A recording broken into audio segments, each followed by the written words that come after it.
Vous êtes sur We Do Biz, on est en partenariat avec la Coalition numérique française et nous sommes à l'Université numérique du MEDEF. Je suis maintenant avec Emmanuel Sodo, membre du comité exécutif d'AG2R La Mondiale. Bonjour. Bonjour. Est-ce que vous pouvez me parler un petit peu de ce que c'est AG2R La Mondiale, s'il vous plaît, le pitcher en quelques mots? En quelques mots, AG2R La Mondiale, c'est un groupe de protection sociale qui s'occupe de la santé, de la prévoyance, de la retraite, du patrimoine, auprès de 15 millions de personnes protégées aujourd'hui en France et 500 000 entreprises. Voilà, donc nos clients sont des chefs d'entreprise, des directeurs de ressources humaines et pour certains présents aujourd'hui sur cet événement. Alors vous m'avez dit juste avant cette interview que le numérique fait aujourd'hui partie intégrante de notre monde et qu'il faut faire avec et rebondir même dessus. Vous, comment vous intégrez le numérique au sein de votre activité ? Effectivement, le numérique est un élément du contexte qui change tout simplement nos manières de vivre, nos manières de consommer, de communiquer, voire même de voter peut-être. Donc pour un groupe comme le nôtre, au cœur de la vie des gens, évidemment, tout notre enjeu, c'est de faire levier finalement sur toutes ces potentialités de contact, de personnalisation, de service pour être plus proche de nos clients, leur donner plus de maîtrise, leur permettre de prendre la main et de mieux comprendre le service auquel ils ont accès, d'anticiper leur avenir, etc. Donc c'est là que se situe le numérique pour nous, vis-à-vis de nos clients, mais aussi vis-à-vis de nos collaborateurs, et ça c'est très important, cette symétrie est très importante. Donc comment est-ce que moi, conseiller clientèle, dans une fonction RH ou dans une fonction financière, au sein du groupe AG2R La Mondiale, je fais levier sur la donnée, ses applications, pour faire mon métier différemment. Vous me parlez des collaborateurs et vous venez justement de faire une conférence sur les talents. Comment vous attirez les talents au sein d'AG2R ? Il y a effectivement, du coup, derrière cette transformation ou cette révolution industrielle qu'est le numérique, une vraie question des talents et des événements tels que celui-là permettent d'échanger, de mettre le sujet sur la table. C'est un vrai sujet de société qui dépasse une entreprise comme celle que je représente aujourd'hui. La manière dont on le prend chez nous, je dirais trois choses. Il y a une première chose qui est de se constituer un centre d'excellence, finalement, un centre de compétences autour de ces nouveaux métiers qui sont autour du digital.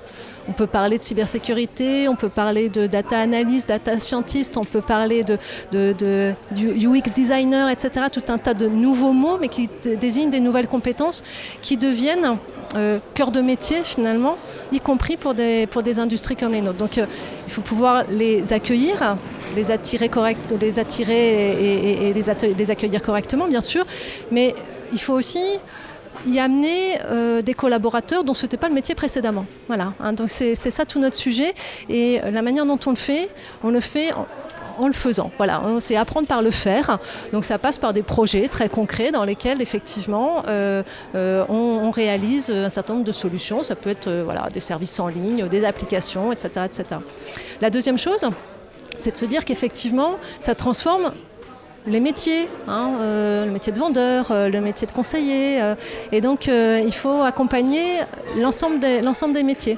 Voilà, c'est pareil. Ce n'est pas un grand soi, on ne va pas devenir du jour au lendemain une entreprise de la technologie, mais par l'exemple, projet par projet, vous transformez. Vous avez aujourd'hui des centaines de vendeurs qui font de la captation d'informations numériques, qui sont évidemment équipés en outils mobiles, etc., etc. Voilà, donc c'est ça aussi. Et puis la troisième chose, c'est de se dire que attirer les talents ou former des talents, c'est aller les chercher là où ils sont.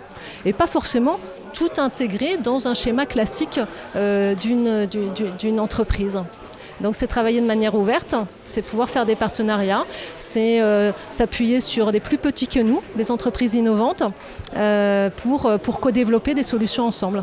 Donc ça c'est toute la dynamique sur laquelle nous on a mis beaucoup d'efforts, d'articulation avec les écosystèmes innovants, les startups, les entrepreneurs de la tech, qui viennent nous apporter des solutions qu'on n'aurait jamais développées chez nous, et avec des talents et des compétences qu'on n'a pas chez nous.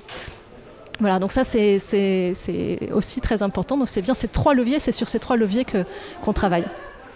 Pour finir, une question de notre partenaire. Selon vous, quelle serait la première action à mettre en place en France pour l'amélioration des compétences numériques ? Alors si on vient à la question de la France, c'est une grave question. Je pense qu'il y a une idée importante autour de cette question-là qui est la question de la valorisation finalement. Alors moi-même, je ne suis pas ingénieure et pourtant, ça fait 20 ans que je suis dans ce domaine-là. On a un petit peu l'image d'Épinal en France de l'ingénieur en blouse grise dans un laboratoire. Et je crois qu'il faut raconter la réalité des métiers qui sont derrière ces sujets du numérique. C'est des métiers qui sont centrés sur l'usage, sur l'expérience, sur l'invention de nouveaux services. C'est très différent de l'image qu'on peut en avoir. Et si on sait le raconter, si on sait raconter la manière dont ça peut réinventer notre monde et réinventer notre société, je pense qu'on attirera des jeunes. Donc ça passe par l'exemple, ça passe par des témoignages. Et donc mettons des moyens là-dessus, racontons de belles histoires. Merci beaucoup Emmanuelle Sodo. Je le rappelle, vous êtes membre du comité exécutif d'AG2R La Mondiale en charge du digital, de la relation client, du marketing et de la communication. Je vous remercie.